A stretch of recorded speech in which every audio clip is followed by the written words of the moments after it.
Just to ask Professor Burns initially, how far do you believe the government's proposals on mitigating risks found in their Brexit and Environment Risk Assessment report go? What's your views on that? Not far enough. And would you care to comment on your opinion on that? I mean, I guess we did a quite extensive report on risk assessments, and there's an ongoing concern that Martin expressed in the last panel that when it comes to environmental issues, that these will end up being quite far down the pecking order, and there has, as Martin also suggested, there's a lack of transparency about how DEFRA and other government departments are putting in place contingency planning for all the different outcomes. So I have some sort of ongoing concerns about the thoroughness and lack of certainty that's available to government to make sort of detailed risk assessments. Okay, and how should the body complement the existing statutory bodies and roles of the courts? I mean, this is a really interesting question. It strikes me that the consultation is trying to strike a balance between not stepping on the toes of existing bodies, but in doing so ends up framing what the body will be responsible for far too narrowly, in my view, by only focusing on government, and I would like to see it have a wider focus. So potential overlap, conflict, would you?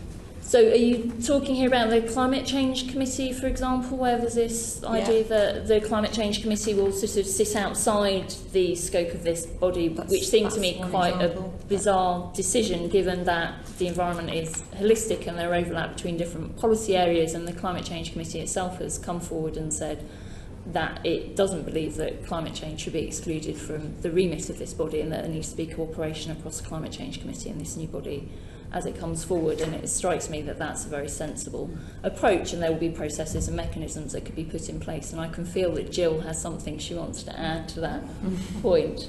I mean, I think what's sort of interesting about this body is sort of what's it trying to substitute for in terms of what we lose in terms of oversight, and actually how does it help? And I think it's one of the points that came out from the earlier panel. How does it actually help form UK environment policy over the long term for the future? It's got to sort of do both roles. So, I mean, the first thing is you can never really substitute for what you lose by leaving the EU, whether you think that's a good or a bad thing, because we don't really have the mechanisms to entrench a body in the way in which the European Union and the Commission are entrenched until we decide to leave the whole sort of set of treaties, etc.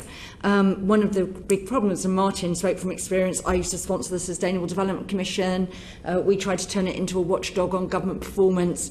It got itself abolished in 2010. Remember that the Government's Regulatory Reform Act in 2010 contained a long schedule of bodies that the government wanted to potentially abolish through secondary legislation that was seen off in the House of Lords.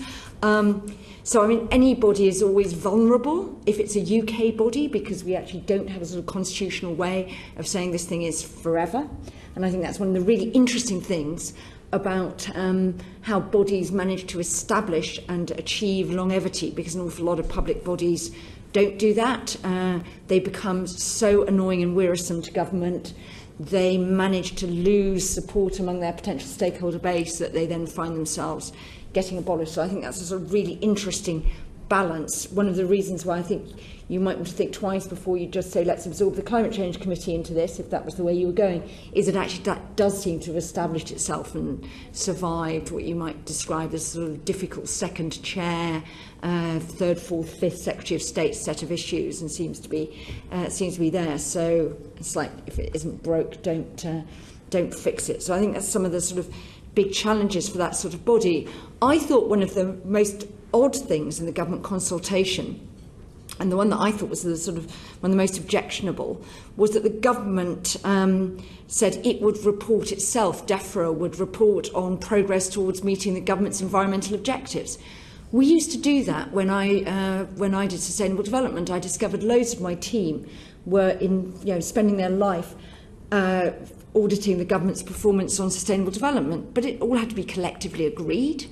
And that meant all it was a bunch of bland stories from departments about how wonderful they were doing on things, and completely ignored loads of areas where they weren't doing things. And it seems to me if this body does nothing else, you would want it to be the owner of progress reporting on, is the government actually living up to its environmental commitments, hopefully as expressed in whatever legislation comes through. So that strikes me as a sort of starting point for this body before you get to sort of lots of the other powers that might happen.